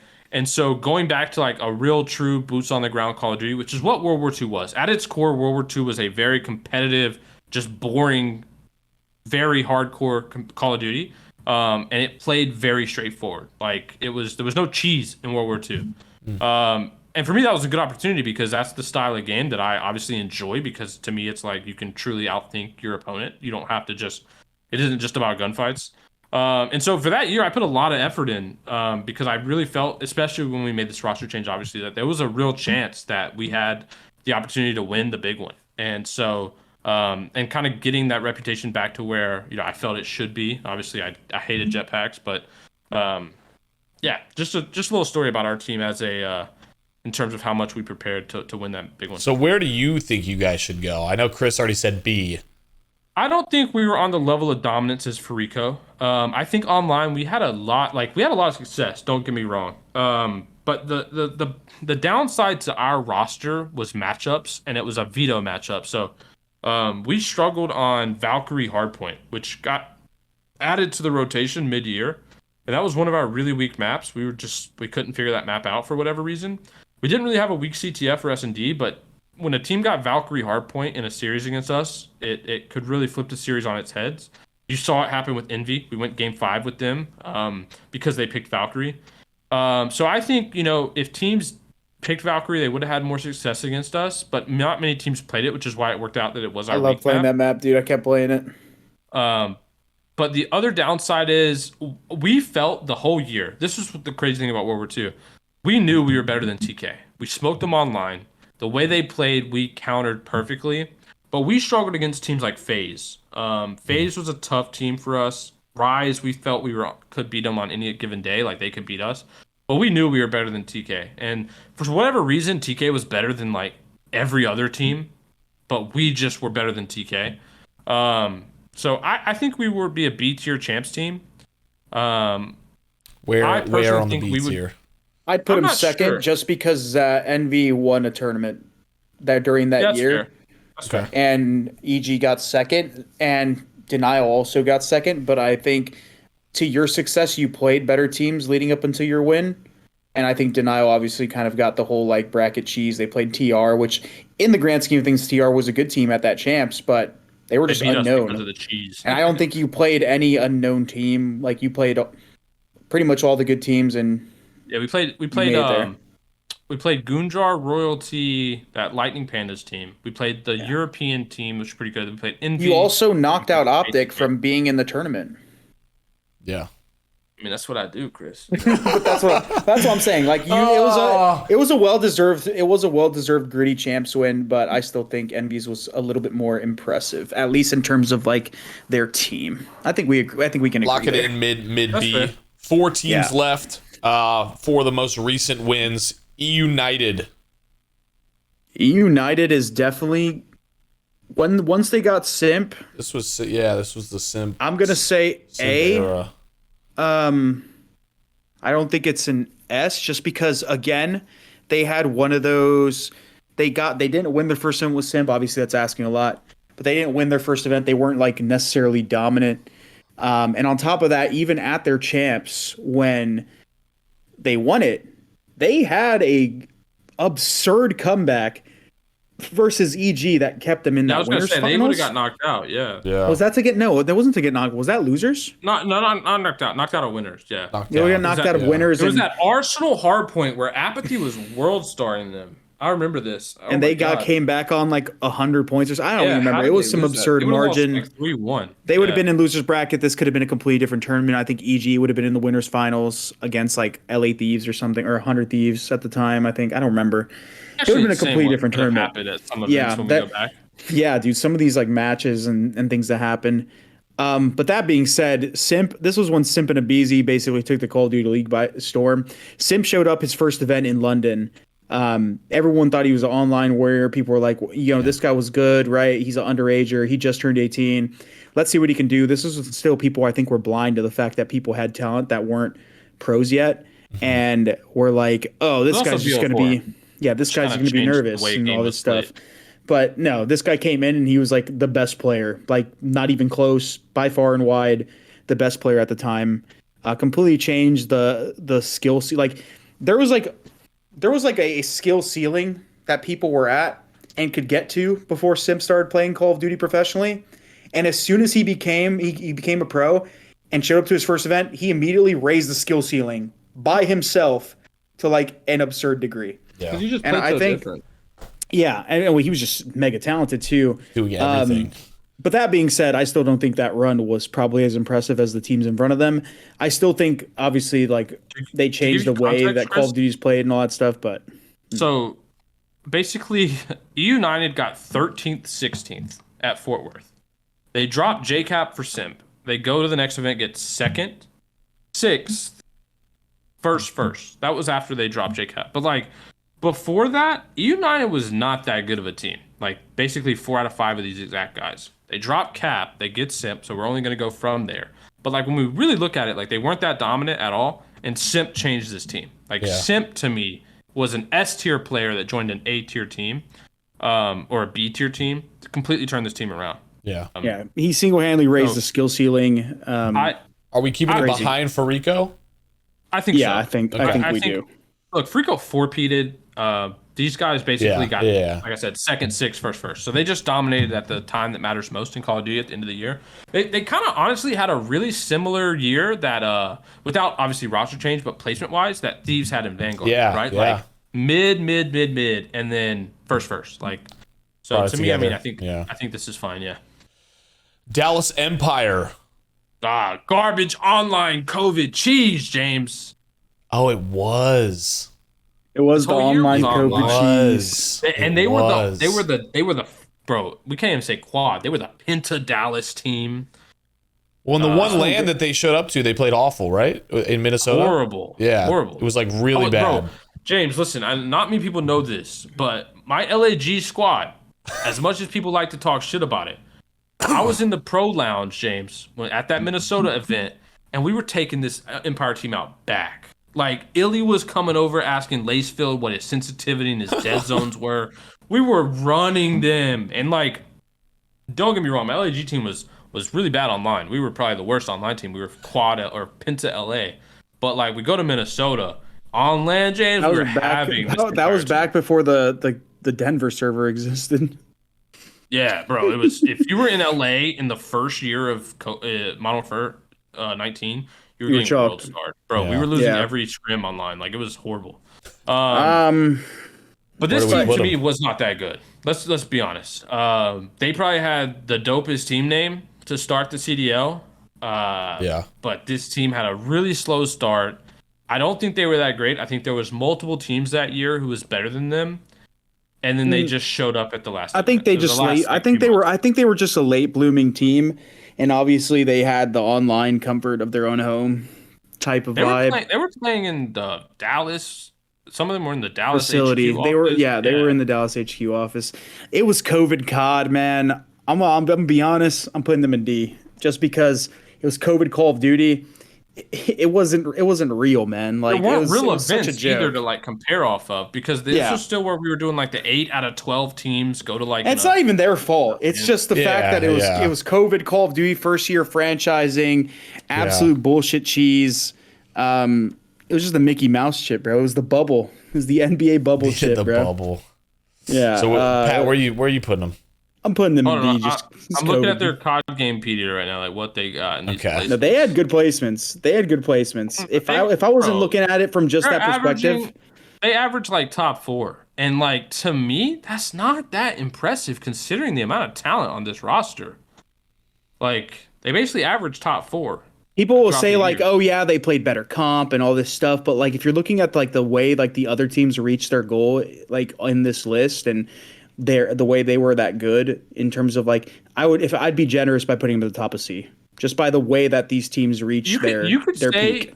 You could say FaZe and Huntsman are arguably just as good as them in Modern Warfare 19. Arguably, yeah.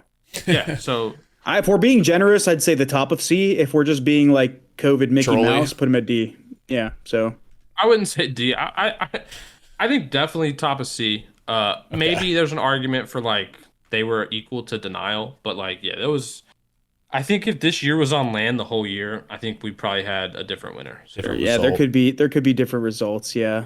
The branding for Empire was so clean though. I like the Huntsman too. Godlike. Did you know that it was just such a shit name?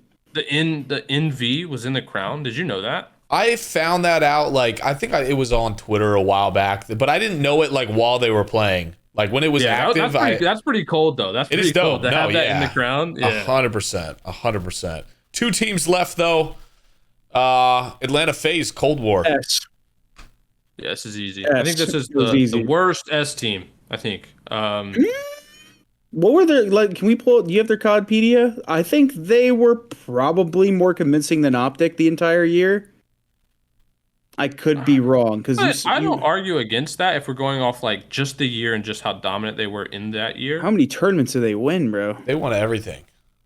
I think they won like damn near everything, and their online record was absurd as well. Like these guys literally couldn't lose.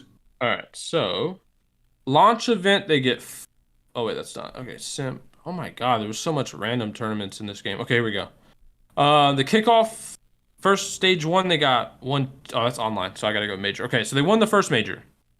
They got second in the second major. They won the third major. They won the fourth major. Oh my god, these guys are frying. They got 8th in the 5th major somehow, and they won champs. Yeah, that's a better year than OpTic. That's a better year. It's a better year. That's crazy. That's 3 tournament wins and champs. That's 4 tournament wins. They made hella money this year. I know, bro. Well, no, that was the year where where's the all-time list. If you looked at the all-time who made money list, that's when by the end of Cold War, it was like everyone on FaZe was top 5 money made all-time for COD. Bro, as a team, they made $2 million this year. Bro, Chris, can you imagine if we had the prize pools? Oh my god. They literally made $2 million as a team. Wait, I think I just found a Reddit thread. Pat would be in Atlanta FaZe in Cold War. Overall record 34-7, 82.9% series win rate. FaZe they were in 5 grand finals except 1, stage 5. Out of those 5, they won 4, including champs. They won 4 out of 6 tournaments throughout the Cold War. Hardpoint 51 Were they and better 23. than Complexity? James, did you not hear what he said? 42 They made every grand final but one. We made every grand final. 42 search and destroy 4, And we won them all. Whoa, wait, these records were nuts. 68.9%, 51 and 23 in hardpoint. 63.6%, 42 and 24 in search. You want to hear this control record? 40 and 9, 81.6% win rate in control. Wait, do you not remember that? That was the year where they were like trolling teams in control. They were like going for assassinations because they were up 2-0 and they were like already had the life advantage. Yeah, no, they are easily an S tier. I think they're better than OpTic. The only reason you don't make the argue in terms of dominance against Complexity is Complexity also won a ton of tournaments, but I think they were in pretty much like every final. I don't think there was a single. Did you guys miss a single final at all? That's crazy. And the only one we got second in was the regional event where what about the first major of Ghost? What was the final? It was Envy versus I won it. We dropped Clay after winning it. Oh, okay. And then we went to Philly and won it. And then we went to the next event and won it. Final. Yeah. And then we got second at regionals, but no prize money. We won champs. We won UGC Niagara, and then the next event we won, and then team basically gave up. Wow, you just kept winning. Ace is a winner. What you do is an S tier team, Jay. Yeah, it's not, dude. Those Atlanta FaZe records though are absurd, bro. Yeah, that'll never be replicated. Bro, they went 40 and 9 in a year, and that was a game that was played once a series. It's not like they could play a ton of search and destroy and just like buffer their record. They were going 40 and 9 in a year of game modes. It's insane. It's impressive. The last team. The LA Thieves. The LA Thieves Vanguard cheese. It's B. It's the same type of story. It's like you just get like good at a certain stint in the year and then you carry it forward. This team was dog shit, and I'll be honest. And not only were they dog shit, they had Kenny running an AR for years in the CDL. And then just randomly decided, hey, after the whole community and everyone that with a brain told us that this was a bad idea, let's put Kenny back on a sub. And then they become the best team in the second half of the game. Yeah, to Chris's point, they were mid the whole year. I mean, basically the whole community was calling for a roster change. They had to make a coaching change, and then they ended up making a big role swap on their roster. They had that team the entire year. They were the same as Denial, Envy, and they just got good at a certain point in the year, carried it forward, won the tournament. And where do they go on the speed list? See, I think with every team being so close together, you put them over EG just because EG won a tournament, Denial and EG didn't. But in terms of the Envy Thieves, I think Thieves is just more impressive because as much as you can say, you know, the height of the like competitive is like a certain ceiling that just keeps getting raised and raised. Like they've been playing the best competition, like period. I would also say their team was better. Like roster wise, they probably had a more consistent team those last two events than Envy did. Yeah. Envy could have got beat, and they did get beat in some series, and Envy like got pushed the distance. But that Thieves team, those last two events was like dominant gameplay. Yeah, they were on their shit. So are we happy? Are we happy with this? I feel like this is probably the best. Two questions for you guys. I might throw Empire in the Mickey, but everything else. That was the only one.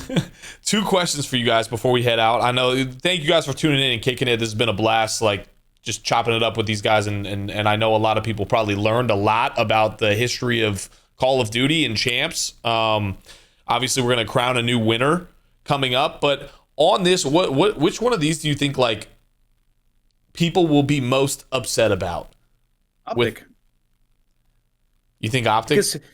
Because dude, I think there's some delusional fans that'll say OpTic should be in front of both FaZe and because they'll use that argument. It's like over the span of like 3 years of Call of Duty. Yeah, but like, I mean, we did clarify. We did clarify over and over again. We're only talking about the year that they played. So and Atlanta and Complexity were both more dominant in that year. I mean, we looked it up. They didn't win the first event. They got 8th. They didn't win the second event. I don't know what they got. The third event, Damon, if he didn't save them, they were at 8th again. So they had a mid-year until the second half where they won the playoffs and champs. So feel free to argue below in the comments. Let us know what you think. Now, still S tier though. Still S tier, yeah, exactly. Still S tier. Now, if you guys had to pick, who do you think are the top top three champs performers of all time? Individual players. Individual players. Like like, are we picking one event or like overall all of them? Who played the best overall? Like, are we playing like OpTic Formal, IW or whatever? Or Yeah, like yeah. Simp, I feel like that. one player, yeah, for the one game, player. for the from these teams.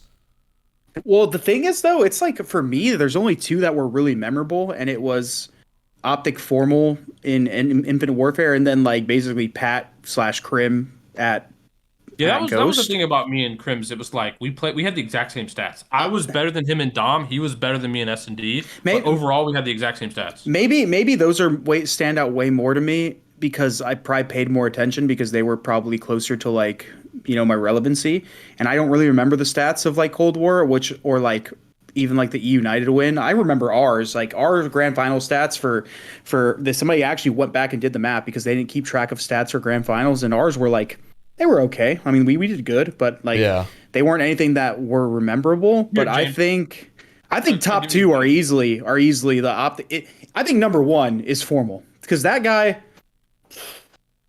bro. James, if they didn't have him onto their team, bro, like they probably lose to Envy. That guy was a glitch. I got you. This is the best way to do this. I'll go bottom up, best player on these teams at that event because I remember them all. All right, it was Bin Laden for Influence. It was Virus for Next Threat. It was Assassin for Fear. It was Dodgers for IXI. It was Huke for Empire. It was Clay and Attach. I could go either way, but it was Clay for Denial. It was Assault for EG. It was Slasher for Envy. You could say John, but I think it was Slasher, but John has a fair case. It was... Oh, I can't wait till you get to mine. Who do you think would say Thieves? Would you say Sam, or would you say like Draza or Kenny? Dude, they were all good. Didn't Kenny go off in the fight? Kenny went off in Champs, didn't he? They all kind of did. That's what I'm saying. Or did he only go off in the final?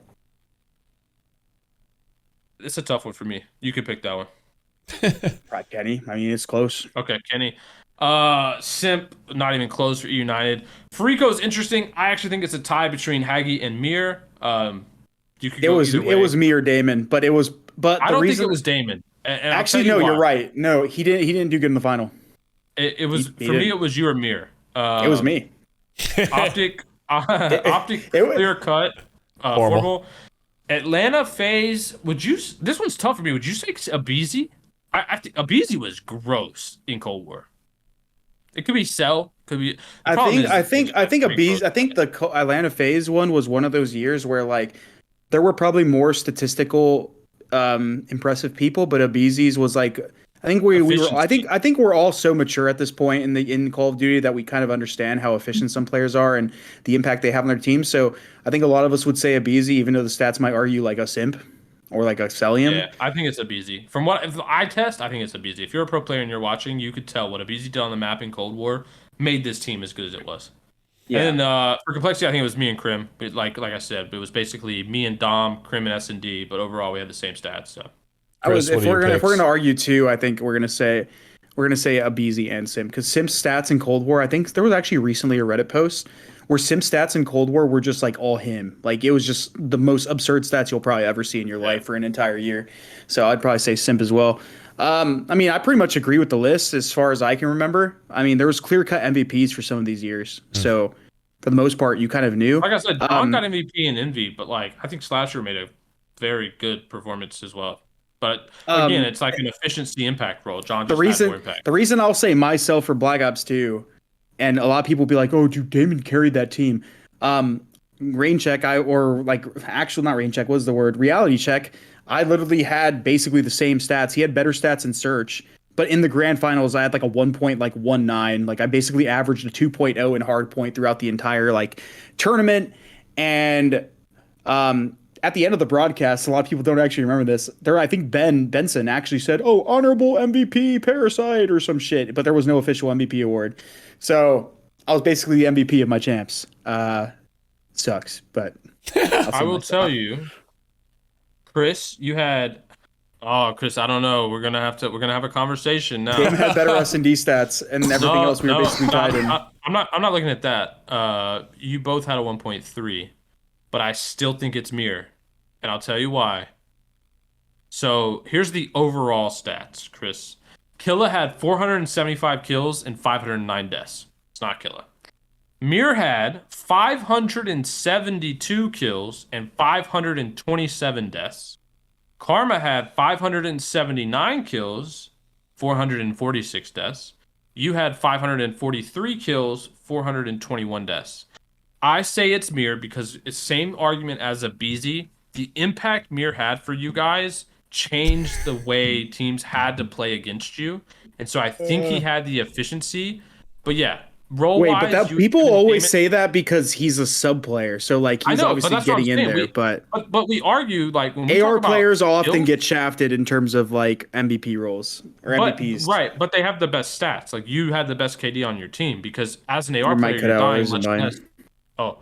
You had the most kills on your team. You had the best, or not the most kills. You had the best KD on your team because of the role you play. But I was a IGL.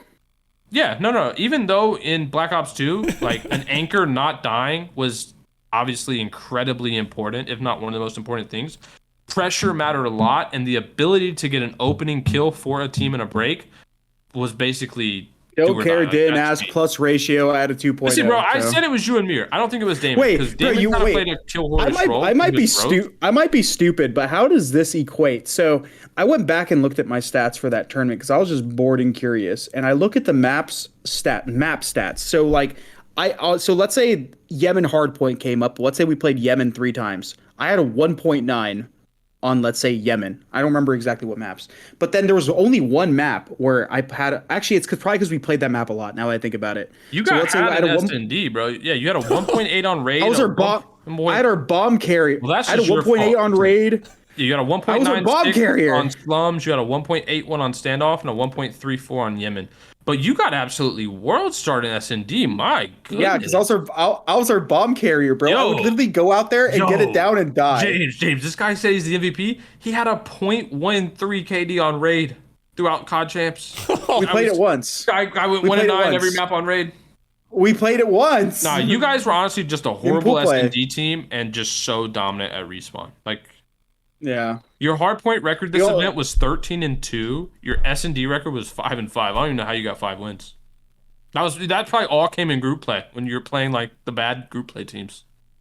And yeah, and we won. Yeah, it was all in group play, and then we beat your overall S&D KD was a 0.6. Yeah, all of us were besides Damon's. Damon had like a 1 point something. That has to be like the worst. That's because Damon would snipe. He would just bait everyone and get fucking pigs. That's why I said I don't think it was Damon. Damon's gross. He had the most kills on your guys' team. But when we were talking about MVP, we were talking about impact. So that's why I said you were Mir. That has to be the worst S&D like overall performance of a team that won champs ever. Probably. Yeah, there's no way. There's no way. That's why I said we were so dominant because we figured out hardpoint before everybody else. Here's the thing about impact is basically S&D wins championships became a thing after Impact's run because they were so dog shit at S&D and won without it. But if you look back, every other good champs team was really good at search. Like you just had to be. Well, here's the thing that I'll argue. So most of the time with hardpoint being the most scrim thing, and it's just like it's the thing that people put the most emphasis and work into, and it's the game mode that I feel like everyone figures out the quickest in a year of Call of Duty. Exactly, and obviously with people putting in more time in Call of Duty and it being a full-time thing, they play a lot of hardpoint. S&D is the least played game mode. Back then, S&D was the most played game mode. For the most part, most teams were good at search. That's what everyone came up playing. S&D at that point and capture the flag, but mainly S&D were the most longevity played game modes that everyone played at the time. So for the most part, most teams were good at search. Hardpoint was a game mode that essentially came out and nobody knew like much about it. We figured it out the quickest. We mastered it at that ceiling. Went to the event, basically didn't lose it. So I will say, you guys went 13-2, so you did it twice. I will say though, and this is something that I hope will come back, but I know it never will, is EMPs drastically affected hardpoint, and it really let you see who the good teams were. Because a player's ability to read a situation and hits awareness when he's EMP'd is night and day. Like you have to make very aware cognitive decisions of what's going on the map around you when you don't have a mini map, you don't know where your teammates are, you aren't getting any information, you don't see a kill feed, you don't get any of that. And I think, I don't think Call of Duty will ever bring it back because I think it's something that really impacted the skill gap. It made you have to think a lot more. Of course, we have an EMP next Defiant. But, James, that's all I got to say. Wait, I just want to touch on that too. This is a perfect list. Even if they brought it back, do you feel like they would just GA it? No, Probably. and they Honestly, bro, they need to be probably. used. They need to be used. So like, if you play the current game, the Tin Hill on Mercado is unbreakable because people can put trophies in there as long as they get inside. They have all these trophies in there, and unless you line of sight them or you just throw a certain amount of That's throwables what's at crazy. the point, you can't break trophies. it. Yeah, We're playing with trophies. No EMPs. We're It's playing with insane. trophies that are unbreakable unless somebody fucks it up and puts it in a bad position, or you have to like hit the objective and try to break it with like multiple tacticals. It basically makes it so if a team auto rotates, unless they scam, they're guaranteed to hold the first wave. And I think that's just terrible design. I think like rotating should give you an advantage in Call of Duty, but it shouldn't be the end all be all whether you hold hills. And right now, in a lot of these hills, it pretty much is, unless the other team completely throws it out the fucking window. So I think EMPs create a great dynamic where trophies aren't fucking broken. Anyways. Thanks. Alrighty. James, perfect list. It's going to hit Reddit. It's going to be the best list of all time. And all the OpTic people are going to be pissed that OpTic is third and not first, but it's true. So James, send this out. All right, guys, ladies and gentlemen, thank you guys for tuning in. Make sure you hit the subscribe button. We're recording on a late night tonight. It is late here. And I don't really have anything else besides hit the sub button. We'll be back next week to make our bracket for the Toronto Major. Boys, I enjoyed this. Hopefully everybody else enjoyed it. Get a little COD James, lesson. you got to do one thing for me. You got to do one thing for me. I need you to tell, I don't know who's editing this video at Deserto, but you need them to add in when Thanos walked up to Tony Stark in Infinity War. He said, "You're not the only one cursed with knowledge, Stark." And put that in right before we start talking about the bracket. The bracket or the tier list? No, the tier list. The Sorry. tier list. The tier list. Jesus, I said bracket. It's late here, guys. It's 12:30 a.m. I got work in 8 hours, so we're out of here. It is what it is. Much love. Happy Mother's Day.